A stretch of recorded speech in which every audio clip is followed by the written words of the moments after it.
Hello and welcome or welcome back. I really appreciate you tuning in. It just brings me so much joy to know that that people are actually watching and listening to this because I put my heart and my passion into this and I love doing this. And my goal in life is to make a difference in the lives of others. So I hope you get something out of this episode, which I've been very excited to do for a while now. I've been thinking about how I want to put it together and how I want to say it. So I think I finally figured it out, but we'll see how it goes.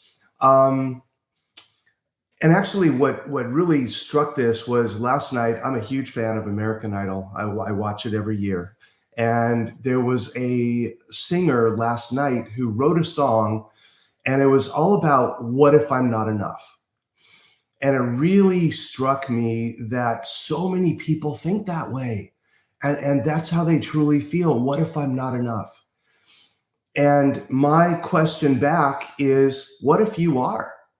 What if you are enough, just as you are right now? And that all you have to do is get out of your own way and start talking to yourself differently, treating yourself differently.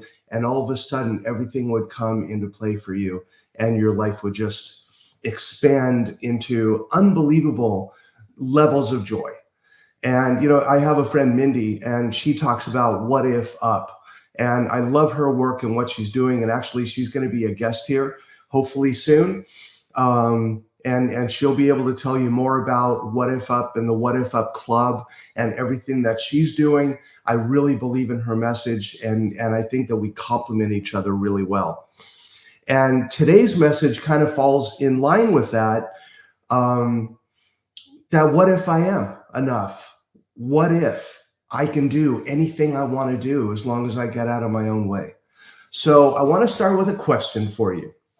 And the question is, what do Luke Skywalker, Harry Potter, and King Arthur have in common?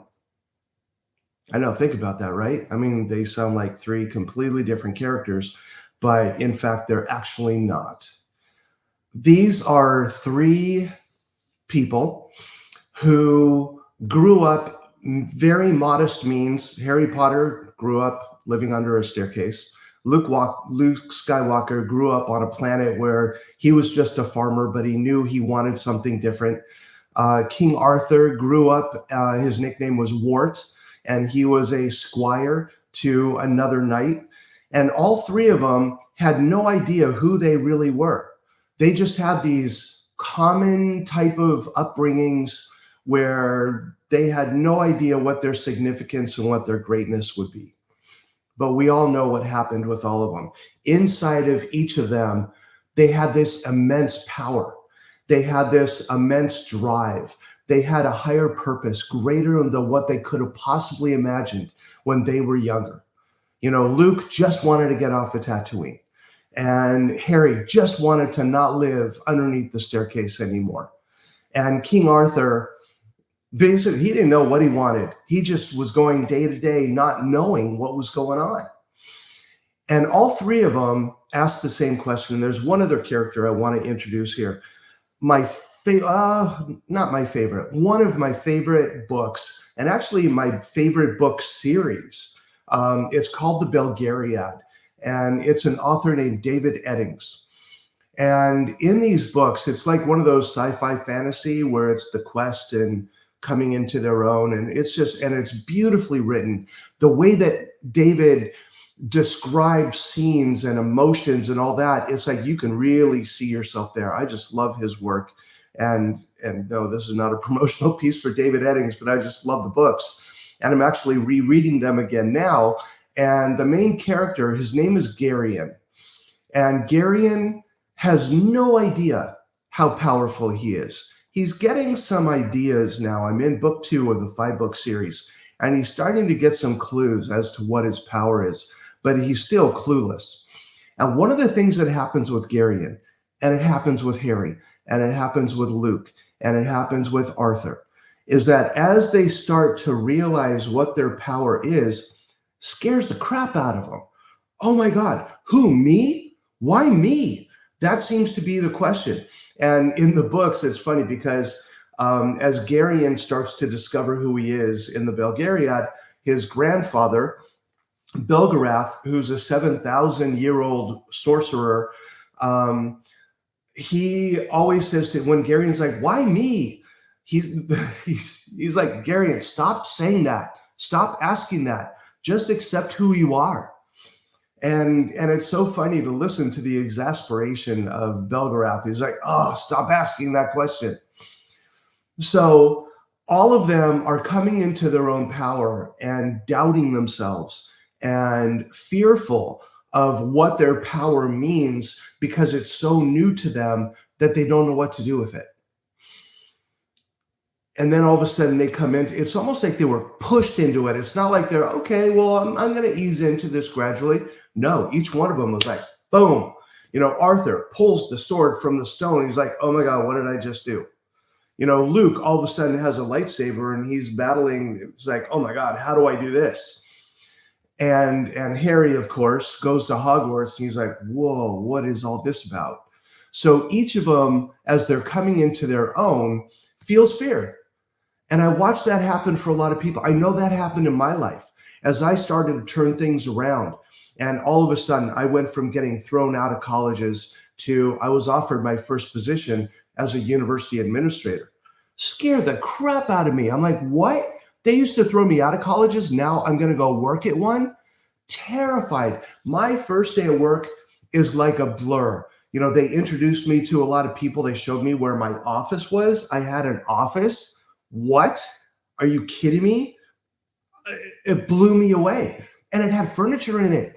It was surreal. And I kept thinking the whole time, what if I blow this? What if I mess this up? Am I really supposed to be here? Is this just some dream? And they're going to find me out? I had that total imposter syndrome. What if they realize that I'm just a phony, that I'm not going to be able to do this? And little by little, I just kind of trusted that I was in the right place. And I started to step into my own and I started to get more comfortable. And it took a while. It wasn't an overnight thing. It's not like flipping a switch. It's almost like a dimmer switch that got turned up rather than just, boom, oh, I get it. It's not like that. So if you want to make changes in your life and you want to do things different, know that feeling the fear, perfectly normal. We all do it. We all feel that fear before we make changes in our lives. And that's why one of the things that I like to subscribe to is, as you're looking to make changes in your life, make small changes. I talk about this, the first couple of weeks of January, we set ourselves up with New Year's resolutions. I'm going to do this and I'm going to do that and I'm going to change this and I'm going to change that and I'm da da da da da da. And we list 8 things. Eight. Okay, 8. But the thing is to start slow, because the thing is we set up 8 things that we want to do different and one of them doesn't happen and we stop all of them. I would rather have you start with something really small, a small shift that you want to make, and be successful with that one for a little while, and then do another one, and then do another one. And then as you get more comfortable, what's going to happen after you make some small shifts, you're going to notice some amazing things starting to happen in your life.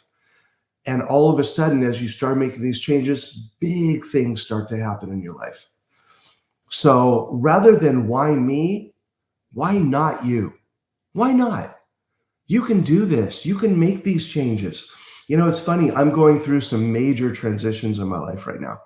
And some of them are really scary and some of them seem difficult. But the difference now is that I have total and complete faith, 98% of the time, that I'm going to be okay. And all these signs keep happening to let me know that I'm going to be okay.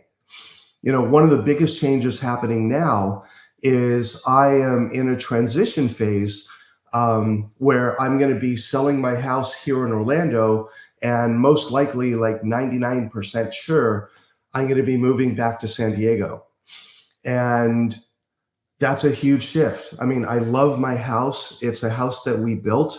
and everything about it I love. I mean, we got extra padding in the carpet and extra thick carpeting. So, I mean, you step on the carpet and it feels like you're stepping on a pillow. Oh, I just love that. Not to say I won't have it in the future, but that's just one of the things about this house. I also bought this house. I picked this lot because I can see the Disney fireworks at the Magic Kingdom every night. And it just, even though I don't watch them every night, I can hear them going off, and it's just comforting to know that they're there. And every now and then I'll just stand up and I'll watch them for a little while, and it just fills my heart. And I'm not going to be able to do that anymore. So I'm going to grieve the loss of Orlando and a lot of the parts of it. Oh man, my part-time Disney job. I'm going to miss that so much. But it's time for new adventures. It's time for transition and to do things differently. And there's a part of me that's scared, but mostly I'm not. And one of the things that recently happened, because I believe that, when you're on the right path and doing the right thing, the universe is going to give you signs that you're on the right path. A couple days ago, I've been reconnecting with my friends from San Diego, and it's like, hey, I'm moving back. And one of them wrote back, he's like, oh my God, that's so great. Let's talk, let's catch up. And we talked, and he's like, well, what do you plan to do? And I said, I'm going to do some coaching. I'm going to keep doing the podcast and the YouTube channel. I'm going to build my membership. But, I'd love to do some more coaching, maybe secondary recovery issues type coaching. He said, have you thought about teaching? I'm like, well, yeah, I would love to do that. I used to teach a class at the university that I worked at. I would love to do that. He goes, well, I'm on faculty at one of the colleges in San Diego, and I could probably arrange for you to teach a class in the chemical dependency counselor track. Oh man, how much fun would that be? I was like, yes, I would love to do that. So it looks like I might be a professor at a college. Well, teacher. I don't know what they call it when you have a master's degree, but I'm going to go teach a class or two at a college. And all of a sudden, it just appeared. And that's the way this thing works. When we get out of our own way, and I know I say that over and over and over and over and over, but I want you to think about in your life, most of the obstacles you have in your life today are put there by you.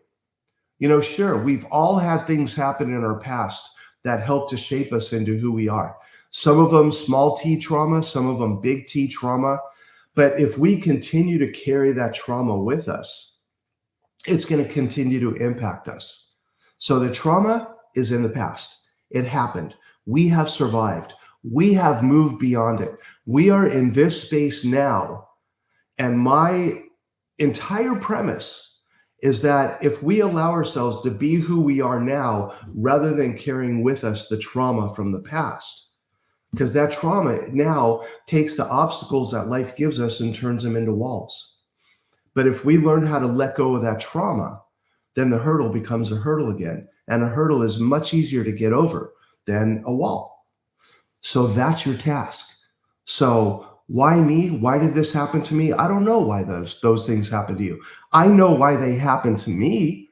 I became an addict, and I did all of those things that I did, and all those things happened to me in order to bring me here today, talking to you, doing a podcast, doing a YouTube channel, building a membership, writing a book. I wrote a friggin' book. I've written 3 books now. Oh my God, are you kidding me? Me, a druggie and a drunk who couldn't even deliver a pizza when I was drinking and using, couldn't pay my bills, got kicked out of college twice. I mean, I could go on and on and on and on. I could tell you all about the past traumas and all the stuff that's happened to me and all the things that I grew up with and all the different things. But you know what? It's not about that anymore. I am no longer a victim of my past. I am triumphant in my life. And you can be too. It's not like at some point at 5 years or 10 years sober, these people came to me and they're like, Randy, it is now time for you to learn the secret. Come with us. And they took me in a room and opened this other book and said, read this page and it will change your life forever. It's not like that. It's I decided to make the change. I decided that I didn't want to live that way anymore. I decided, and through the help of therapists and coaches and mentors and shamans and journaling and meditation and all the things that I implemented into my life, I was able to go from there to go to here. And if I can do it, you can do it. And now it's time. It is your time. We are here for a reason. You are listening to this right now for a reason. And when you have that little voice inside that says, "Can I do this?" There's one voice that says, "Yeah, you can do this." And another one's like, "Oh my God, you've tried this before. It didn't work. Just give it up." Nah, because one of the things that I talk about, and this is what my book is about, we have those two voices. We have the bully that says, "No, you've tried that before. It doesn't work. It's not going to work this time either.